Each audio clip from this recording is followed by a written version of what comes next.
So ito na yung ating setup. Okay. Ayan po. Wiring is ayos na. Ito po ay gumagana na. At lahat po yung gumagana na. Sinubukan na po natin itong Epiburn sa 560 watts nating solar panel. Ayan po. Ito po yung galing ng solar panel. Ayan po. Hindi pa po ayos dito kasi ilalagay ko siya sa magandang lugar. Ayan po. Tapos ito po yung ng battery. Ito yung sa ayan po sa PV. Ayan po yung relay. Tingnan natin ito kasi sa ating inverter. Ayan po, buksan natin kung gagana siya.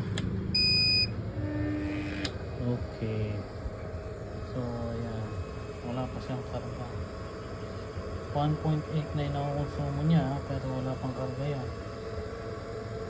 Okay. So ngayon ay ano na kasi alas 4 medyo na, kaya mahina na yung kanyang karga. Ayan po, battery 12.3, 27 degrees. So tingnan natin sa PV. Okay, PV 13 volt lang siya ngayon kasi na alas 5 na yan, parang alas 5 na yata. Ayan. So yan po. So bukas ay hayaan ko siyang pumarga ng maghapon kung ilang oras niya makakargahan itong battery natin sa ilalim. Yan. So ayan, so updated na ha. So abangan nyo na yung pagkakabit ko nito, kung ano ang appliances na gagamitin ko. I-upgrade pa natin ang ating battery para lalong mas tumagal yung oras.